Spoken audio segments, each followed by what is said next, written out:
और उसी का 4 मार्च के प्रोटेस्ट का ही रिजल्ट था कि जैसा 4 मार्च को डिवकाम जम्मू की तरफ से हमारे साथ वादा किया गया था कि मैं बहुत जल्दी आपकी चीफ सेक्रेटरी साहब से मीटिंग करवाऊंगा, और कल वो मीटिंग हमारी सेक्रेटरी में हुई है। सारी बातें जो हैं, सारे मुद्दे जो हैं वो चीफ सेक्रेटरी साहब के साथ हमने डिस्कस किए हैं, चाहे वो कोर्ट की जजमेंट्स के बारे में हो या हमारी पेंडिंग वेजेस का जो इश्यू था उसके बारे में। तो चीफ सेक्रेटरी साहब ने एक पॉजिटिव रिस्पांस में बातचीत की है और उन्होंने हमें आश्वासन दिया है कि जल्द ही हम इसका कोई ना कोई सोल्यूशन निकालेंगे। फिलहाल आप प्रिंसिपल सेक्रेटरी साहब को मिलो और उसके बाद हम भी बैठ के इसका कोई ना कोई वे आउट जरूर निकालेंगे। तो प्रिंसिपल सेक्रेटरी कल इलेक्शन कमीशन की मीटिंग की वजह से हमसे नहीं मिल पाए और आज का उन्होंने बोला है कि आज आप सेक्रेटरी आ जाओ 1 बजे के बाद। यानी कि आज आप प्रिंसिपल सेक्रेटरी से मिलने के लिए जा रहे हैं? जी 1 बजे का उन्होंने टाइम दिया कि 1 बजे के बाद आप कांटेक्ट कर लेना। अगर मैं सेक्रेटरी में हुआ तो कल हम बैठेंगे, मिल लेंगे।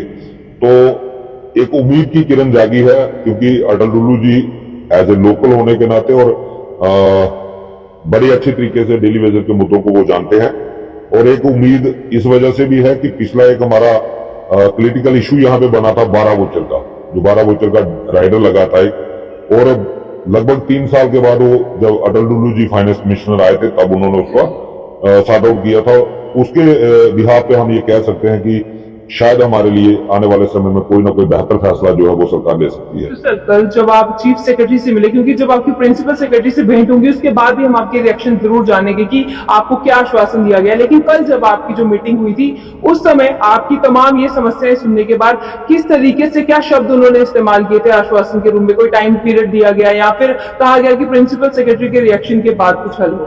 नहीं मैम, कल जब उन्होंने हमने उनको अपना मुद्दा बताया तो जब हमने बोला कि हमारी 17 महीने की वेजेस जो पेंडिंग है, तो वो भी खुद शॉक हो गए थे, कह रहे थे इतनी वेजेस पेंडिंग है। तो जो एक हैरानीजनक उनका मतलब रिएक्शन था कि इतना कैसे पॉसिबल है। फिर उन्होंने जो हमारा मेमोरेंडम था वो मार्क किया है शालीन काबरा जी के नाम, जो हमारे एडिशनल चीफ सेक्रेटरी भी हैं और प्रिंसिपल सेक्रेटरी भी हैं। तो उन्होंने कहा कि आप इनके साथ ये सारे मुद्दे डिस्कस कर लो, तो इसके बाद हम आपस में बैठेंगे और इसका कोई ना कोई सोल्यूशन जो है वो जरूर निकालेंगे। तो उनका फेस एक्सप्रेशन देख के हमें लगता है कि कुछ ना कुछ पॉजिटिव हमारे बारे में जरूर आएगा, और हम कोशिश करेंगे। हमारी प्रिंसिपल सेक्रेटरी साहब के साथ 2 बार पहले भी इस मुद्दे पे बात हो चुकी है और सारी जजमेंट्स, कोर्ट की 3 जजमेंट हमने उनको पहले प्रोवाइड की थी और उसके बाद 3 जजमेंट कोर्ट की और आ चुकी है। और कल भी हमने ये कहा कि अगर कोर्ट के थ्रू ही डेली वेजर को रेगुलाइजेशन लेनी है तो फिर एडमिनिस्ट्रेशन का क्या काम है। तो हमें उम्मीद है कि अगर कोर्ट जुडिशरी जो इन चीजों को लिजिबल मान रही है और उनकी डायरेक्शंस दे रही है और उसके बाद general department, administrative department order भी कर रहा है, तो फिर बाकी वालों के लिए भी मुझे लगता है कि अब कोई ना कोई हल जो है इस एडमिनिस्ट्रेशन को मजबूरी में तलाशना पड़ेगा और कोई ना कोई हल जो है करना पड़ेगा। अगर मान लीजिए अज्यूम करते हैं कि अगर आज की मीटिंग में भी वो आपको आश्वासन नहीं देते हैं, तो आप उस आश्वासन पे कितने समय तक इंतजार करने को तैयार? मैम, फिलहाल आश्वासनों पे तैयार नहीं है हम लोग। हमने पहले कहा कि सरकार अपना स्टैंड क्लियर करे कि सरकार रेगुलाइजेशन पॉलिसी देना चाहती भी है या नहीं। एक क्लियर स्टैंड सरकार बताए, उसके बाद बाकी चीजों पे सोचा जाएगा कि हमें टाइम देना है या नहीं देना है। पहले, सबसे पहले हमें सरकार का ये जवाब चाहिए कि सरकार के पास हमारे लिए है क्या, सरकार हमें क्या देना चाहती है। उसके बाद बाकी चीजों के बारे में सोचा जाएगा। तो हमने अपने लोगों को कल भी कह दिया था, आज भी कह रहे हैं कि आप तैयार रहो। अगर हमें कहीं भी ऐसा लगा कि सरकार हमें लिंगरान करने की कोशिश करेगी या हमें बेवकूफ बनाने की कोशिश करेगी, ये आंदोलन फिर उग्र रूप ले सकता है। हमने आंदोलन खत्म इसीलिए नहीं किया कि हम सरकार का रवैया देखेंगे, सरकार कितनी सीरियस है। सरकार को इसका हल तो निकालना ही पड़ेगा, आज नहीं तो कल निकालना पड़ेगा। अब हम भी चाहते हैं कि बड़ा लंबा संघर्ष हो गया, 30-30 साल लोगों ने अपनी उम्र इस डिपार्टमेंट को दे दी है, लोग रिटायर हो रहे हैं, सुसाइड कर रहे हैं। और पिछले हफ्ते हमारा एक डोडा में जो इंसिडेंट हुआ, जो हमारा साथी रिटायर हुआ, उसने सुसाइड कर लिया। तो ये जो इंसिडेंट होते हैं लगातार हो रहे हैं, ये हमें बैठने नहीं देते, ये हमें चैन से बैठने नहीं देते। इसलिए हमने तब तक संघर्ष को जारी रखेंगे जब तक हमारा मुद्दा हल नहीं। अगर ये मसला जल्द हल नहीं होता है, क्या इसका असर आने वाले चुनावों पर पड़ेगा? वो तो 100% पड़ेगा मैम। वो तो नेचुरली कुदरती बात है कि जो 7,000 डेली वेजर परिवार है, वो तो मुझे नहीं लगता कि उसमें से एक भी परिवार या एक भी परिवार का कोई सदस्य बीजेपी को वोट करेगा, क्योंकि बीजेपी ने 2014 में भी हमें गुमराह किया, 19 के इलेक्शन में SRO 520 निकाल के हमें गुमराह किया, और जैसे ही इलेक्शन हो गई 2019 की, उस SRO को भी रोक दिया। और उसके बाद 2020 में जब DDC की इलेक्शन आई तब LG साहब को मोहरा बना के हमें गुमराह किया, और आपका DDC के बाद, इलेक्शन के बाद आपका मसला हल हो जाएगा। आज 3 साल से ज्यादा समय हो गया, DDC इलेक्शन हुए, वो वादा किए हुए आज तक कुछ नहीं। तो इसका खामियाजा जो है वो इन लोगों को जरूर भुगतना पड़ेगा। ये 60,000 परिवार को हाँ, एक चीज लोगों के जहन में ये है कि मोदी जी को वोट देना है। तो मैं अपने लोगों से ये जरूर कहना चाहूंगा कि इन 2 सीटों को जीतने से मोदी जी प्रधानमंत्री नहीं बनेंगे। ये दोनों सीटें हार भी जाएंगे, मोदी जी तब भी प्राइम मिनिस्टर बन जाएंगे। इन लोगों को इनकी असली जगह हमें दिखानी पड़ेगी, ताकि इनको एहसास हो कि आखिर जम्मू की जनता की भी कोई ना कोई वैल्यू है। सिर्फ मोदी जी के नाम पे वोट नहीं मिलेगा।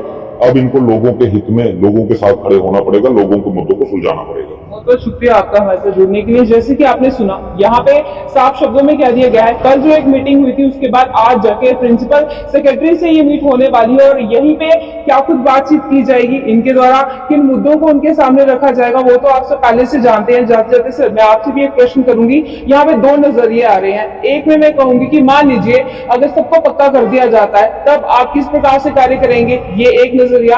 और दूसरा ये पूछना चाहूंगी, मान लीजिए अगर नहीं पक्का किया जाता फिर आपका क्या रवैया रहेगा, ये जानना। मैडम शुक्रिया। और देखिए, आपने कहा पक्का कर दिया। जो हम काम ऑलरेडी कर रहे हैं, जो कार्य आपने क्या करेंगे, वो हम वही काम करेंगे। अगर सरकार अगर मगर होता फ्यूचर का, तो उस पर हम नहीं जाते। हम प्रेजेंट की बात करें, कल माननीय चीफ सेक्रेटरी साहब का बिहेवियर हम दर्दाना था हमारे साथ, और हमें भी एजुकेशन करते पीछे 5-6 साल से ये 650 नहीं छोड़ गए। वैसे 17-18 साल लगातार एजुकेशन में बड़े सारे ऑफिसरों को मिले, और इनसे पहले जो चीफ सेक्रेटरी साहब थे वो तो 1.5 साल से उन्होंने निगरानी की, हमें नहीं मिले, आजकल करते करते वो रिटायर होकर चले गए। तो LG साहब को हम पहले मिल चुके थे 11/9/20 को, काबरा साहब को मिल चुके हैं। उसके अलावा जितने ऑफिसर थे हर एक ने हमदर्दी दिखाई हमारे साथ, कहा है आपका मुद्दा जायज है। इवन तक LG साहब मीडिया में बड़ी बार बोल चुके हैं कि PH का डेली रीढ़ की हड्डी है। तो हम आपके माध्यम से भी और अपने डॉक्यूमेंट के माध्यम से भी, ये जो मेमोरेंडम कह लीजिए, हमारे डॉक्यूमेंट तो चीफ सेक्रेटरी साहब के माध्यम से LG साहब तक पहुंचेंगे। हमने अपना सब कुछ वहां रख दिया, जो हम जानते थे, जो समझते थे, सब कुछ वहां रख दिया। अब गवर्नमेंट की बारी है, वो जवाब क्या देते हैं। हमने कोई नई डिमांड में मांग, जैसे SRO 64 में कोर्ट के थ्रू लोग रेगुलाइज हो रहे हैं, ठीक है, वो अभी भी हो रहे हैं। सितंबर से लेकर फरवरी से 4-5 लोग हो गए। उसके अलावा एक PDP BJP ने SRO बनाया था, वो वेज इनाम था, उनका बड़ा उसको प्रचार किया हमने, लोग रेगुलाइज, तो वो रेगुलाइजेशन नहीं था, वो वेज इनाम था, उसको दिहाड़ी बढ़ाने वाला काम। वो भी इन्होंने आगे 5 अगस्त 2019 के बाद रोक दिया। कम से कम जिसको 20 साल सर्विस उसको 25-30 हजार मिल जाता, जिसके 25 से ज्यादा उसको 35-40 हजार मिल जाता। हमारे बाकी डिपार्टमेंट लोग ले रहे हैं, लेकिन हम पे वो भी नहीं किया गया। मांग रहे थे हम SRO 64, इन्होंने दे दिया तब SRO 520।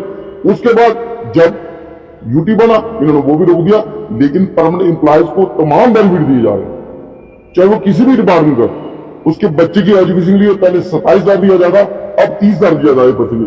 हमारे बच्चों की एजुकेशन 30 रुपए दिए जाते। ये सारी चीजें हमने उनके समक्ष रखी, और उनको ये भी बताया कि हम लोग ही काम करने वाले लोग हैं। अगर आप लोग कोविड में हमसे काम ले सकते हो, आप लोग एडमिनिस्ट्रेशन की बात करो, दुल्लू साहब की स्पेशल बात, एडमिनिस्ट्रेशन की बात, अगर हम नुक्कड़ कारण पे 24/7 काम कर रहे हैं लोग हैं, जहां सरकार कहती है, जिस भी स्थिति में कहती है, बर्फ पड़ रही हो, कर्फ हो, कुछ भी हो, हम लोग काम करें, फिर हमारा भी तो हक है, हमारे भी परिवार है। इसलिए हम ये एजुकेशन जब शुरू की, हमने कहा था इसका फैसला करवा के रहेंगे। तो हमें उम्मीद ये लगती है वर्दी चीफ सेक्रेटरी साहब जो नया है, एक मुद्दा जिसमें साथी ने बताया, हमने उनसे पहले हल करवाया, और ये मुद्दा हल करवाने वाला हल हुए हैं, इनको होल्ड पे रखा गया। तो आपको एक चीज हम जरूर कहना चाहेंगे, तमाम PHC डेली वेजर अगर एक दिन भी ये काम करना बंद कर दें, पूरा शहर जो है वो त्राही त्राही कर उठेगा।